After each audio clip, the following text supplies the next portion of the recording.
Hello there.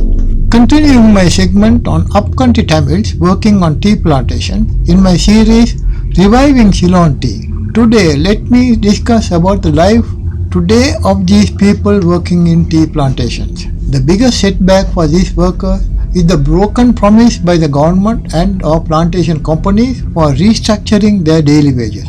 A raise of their daily pay to ₹1,000 never materialized properly. The demand for ₹1,000 as daily wage per day was made by the trade unions and political parties of the plantation workers in 2015, but the long-standing demand only became a reality in March 2021 after 6 years of struggle. Yet, in practice, it has caused more harm to the workers. It has caused more harm to the workers rather than benefiting them in a manner so as to improve their lifestyle. However, the employers, in order to keep their production costs to a minimum, reduce the number of days work offered and at the same time increase the output of work, particularly the harvest of tea leaves by a certain quantity, resulting in labor unrest in many plantations.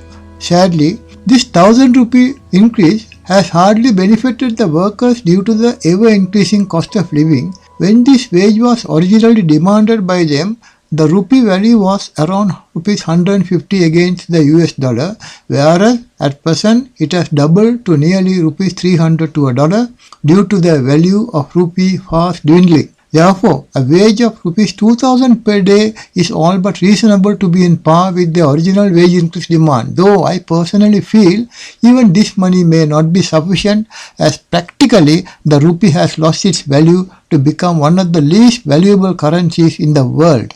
Now let me take you back on track. More and more people who were traditionally classed as estate workers have started to live estate life to find alternate jobs in cities. Many estate women have found employment as domestic servants in the cities, and some have even gone to Middle Eastern countries as housemates. Poor wages in the estate sector is the main reason for the change of worker attitude, and it has become increasingly difficult for estate management to find resident workers despite many improvements to living conditions within the estate. Housing, sanitation and water supply. Line rooms have been converted to cottages.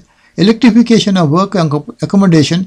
Ownership of these accommodations have been given to the workers, allowing them to rebuild them on self-help basis. Ownership of vegetable plots, small-scale dairy farms, libraries and reading rooms on estates, improved creches or daycare facilities for children. These sound nice to read, but in fact, how many of the workers really enjoy them? Hundreds of estates still have tremendous problems which have continued for decades. The line rooms have been converted to cottage-type houses in many estates, but the occupants have not been given title deeds to the legal ownership along with the vegetable plots. The hygiene conditions have not been fully addressed. The water service has not been upgraded. It is to be noted the workers who leave for outside employment continue to keep the accommodation given to them on estates, as under the existing laws, the accommodations cannot be taken back by estate owners. Therefore, from the perspective of the employers, new workers cannot be brought from outside to fill vacancies since there are no sufficient accommodation for the newcomers. This has become a serious issue which could affect the future of Ceylon tea. There are hundreds of outstanding young sportsmen from the plantations who have never been recognized and might never be under the present social system. There are no organized sports bodies for estate workers. I have personally known many talented sportsmen who could have proven better than most of the national level players had they been given a chance, especially in the field of athletics, volleyball, cricket and soccer. Health services for plantation workers have continued to be a major problem. Most estates employ estate medical assistants who are able to provide limited basic medical care to estate workers. Any difficult or major medical requirement for patients and pregnant mothers has to be referred to the nearest government hospital. In most estates, the road conditions are so bad, those traveling to other hospitals get themselves into worse medical situations while traveling. Malnutrition is rampant among the estate population with high mortality rates. Economic development. It is sad, people who contribute so much towards the economy of this beautiful country live in poverty. Poverty in the estate sector is the highest in the country. The state economic and industrial program does not cover the plantation sector. In the vast plantation areas from Uva to Bhagavantala or Maskelia, there are hardly any government technical colleges or vocational training centers to be seen, which are open to estate children. Estate children have little or no scope of joining jobs in the public sector or the state security service. Three-wheeler turnaround.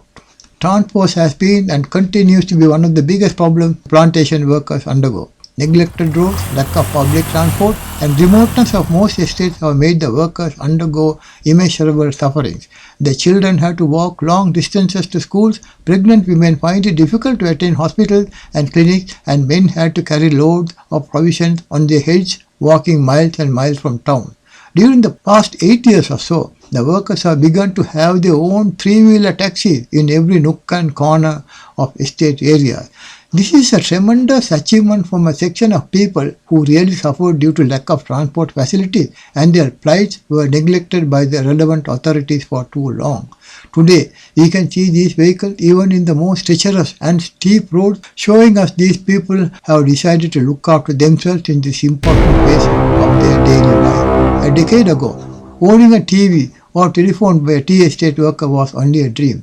Today, almost every family owns these items in its household. It shows that gone are the days the estate worker was considered the most backward person in Sri Lanka. There are thousands of young men from the plantations now employed in the city of Colombo, and they can be seen in constant touch with their families on the faraway estates through cell phones. Children of a large number of estate workers have educated themselves to take most of the staff jobs, such as field officers, factory officers, clerical staff, and medical assistants.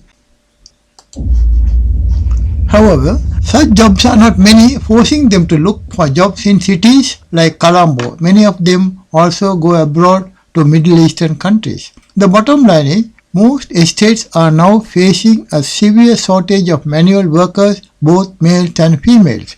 It may therefore be urgently necessary to try and mechanize many tasks in the plantations where feasible.